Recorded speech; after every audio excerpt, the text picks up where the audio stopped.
আমি পায়েল সরকার। আমার স্বামী মারা যান বিয়ের ৬ মাসের মধ্যে। আমার বাবা খুবই গরিব। আমাকে খুব কষ্ট করে একটা ধনী পরিবারের সাথে বিয়ে দেন। অনেক কষ্ট করে বিয়ে দিয়েছিলেন আমার বাবা। বিয়ের ৬ মাসের মাথায় আমি স্বামী হারিয়ে আবার বাবার বাড়ির দরজায় এসে দাঁড়াতে হয়। আমার বাবার বাড়িতে মা নেই, সেজন্য ভীষণ ভয় করত। বাবা যদি কিছু বলেন কার আঁচলে মুখ লুকাবো? ঘরের সৎ মা আছেন, সেজন্য ভয়টা একটু বেশি। আমার সৎ মা আমাকে মোটেও সহ্য করতে পারে না। তারপর হঠাৎ একদিন আমার শ্বশুর আমাদের বাড়িতে আসেন আর বলেন, আমি চাই আপনার মেয়েকে আবার আমার বাড়িতে নিয়ে যেতে। যদি আমাকে দেন তখন আমার সৎ মা রাজি হয়ে যান, কিন্তু আমার বাবা বললেন, এখন তো আপনার ছেলে নেই, তাহলে ওকে নিয়ে কি করবেন? আমার মা তখন বাবার সাথে ঝগড়া শুরু করেন আর বলেন, এত কথা কিসের?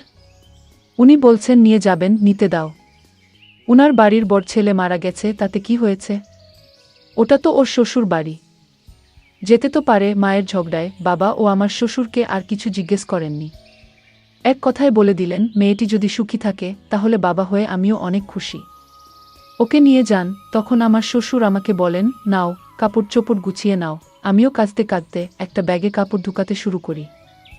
কিন্তু আমার ভীষণ ভয় হচ্ছে আবার শ্বশুর বাড়িতে যাব, কারণ সেখানে একমাত্র আমার শ্বশুর আর আমার স্বামী থাকতেন।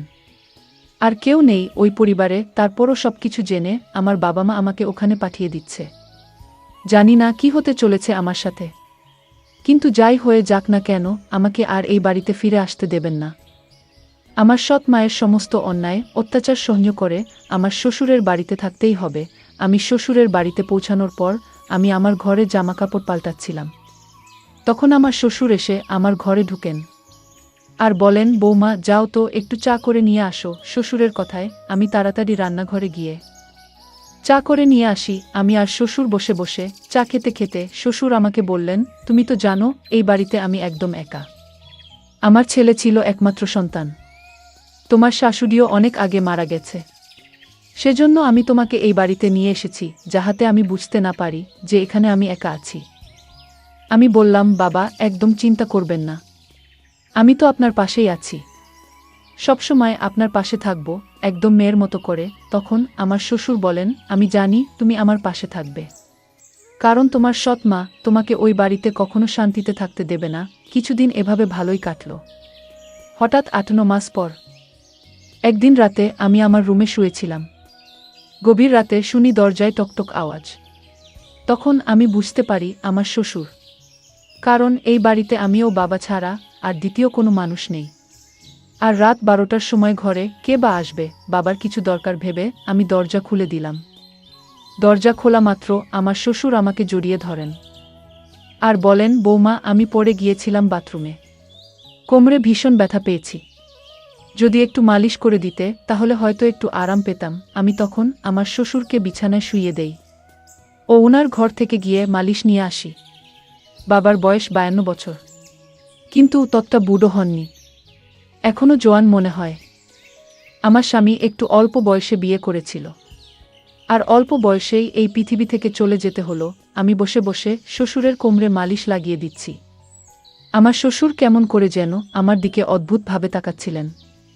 তখন আমার আরও বেশি ভয় লাগছিল। আমি বললাম, কি হয়েছে? আপনার কোমরে কি বেশি আঘাত পেয়েছেন? ডাক্তারকে ফোন করব?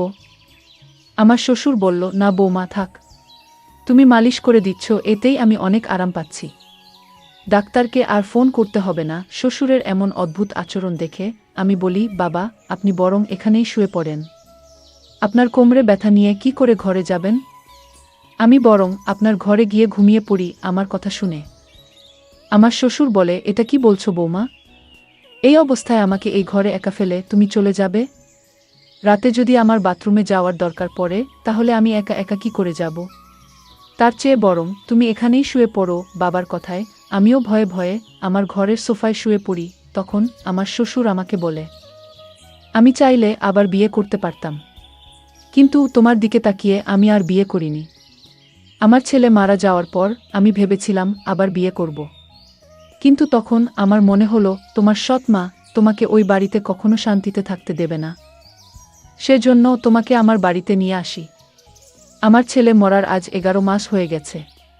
আজ পর্যন্ত আমি তোমার কাছে খারাপ কিছু চাইনি, তাই আজ আমি তোমার কাছে কিছু চাইব।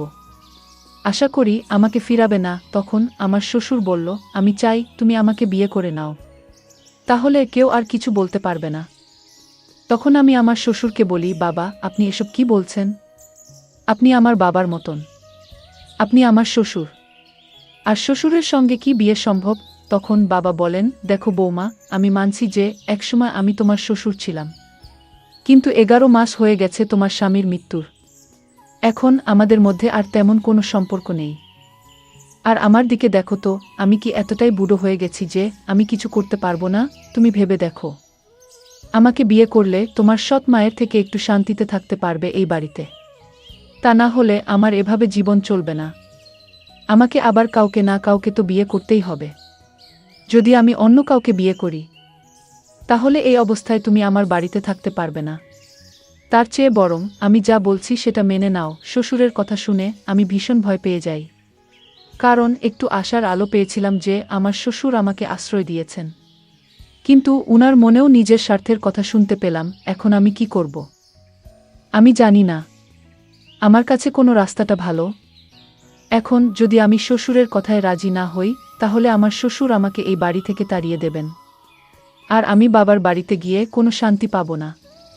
বরং আমার জন্য বাবা ও মায়ের দিনরাত ঝগড়া লেগেই থাকবে। এইসব কিছু ভেবে আমি আমার শ্বশুরকে বললাম, ঠিক আছে, আমি ভেবে আপনাকে বলবো। আমার কথা শুনে আমার শ্বশুর বুঝতে পারলেন যে এই বিয়েতে হয়তো আমি মত দেব। আমার শ্বশুর আমাকে কোনো মতেই ছাড়তে চাননি। তিনি আমাকে যে কোনো মূল্যে রেখে দিতে চেয়েছিলেন, কারণ আমি দেখতে অনেক সুন্দর ছিলাম এবং আমার শরীরের ফিগারও খুব ভালো ছিল। আমার শ্বশুর আমাকে ঘর থেকে বেরিয়ে যেতে চাননি কোনোভাবেই। তিনি আমাকে জোর করে নষ্ট করতে চেয়েছিলেন। কিন্তু বিয়ে ছাড়া আমি আমার শ্বশুরের সাথে কোনো ধরনের সম্পর্কে যেতে পারবো না। আর এই বাড়িতে থাকতে হলে অবৈধ সম্পর্কে না জড়িয়ে বৈধভাবে থাকা বেশি উত্তম। সেজন্য আমি আমার শ্বশুরকে বললাম, ঠিক আছে, আমার বাবা মাকে আপনি বলুন। ওরা যদি চায় তাহলে আমি আপনাকে বিয়ে করতে রাজি। এই খবর শুনে পরের দিন সকাল হতে না হতে আমার শ্বশুর আমার বাবার কাছে ফোন দেন এবং সবকিছু খুলে বলেন। তখন পাশ থেকে আমার সৎ মা বলছিলেন, এত ভাবার কি আছে, বলে দাও, আমরা রাজি। সৎ মা বলল, আমাদের সাথে যা সম্পর্ক ছিল সেটা অনেক আগে শেষ হয়ে গেছে। মায়ের কথায় বাবা ও একমত হলেন। শেষমেশ শ্বশুরকে বিয়ে করতে হলো আমাকে। বিয়ে করে বাসর ঘরে প্রথমে ছেলেকে, তারপর ছেলের বাবাকে খুশি করতে হলো আমাকে। কিন্তু আমার শ্বশুর আমাকে সারারাত যেভাবে খেল, তাতে আমার অনেক কষ্ট হয়েছে।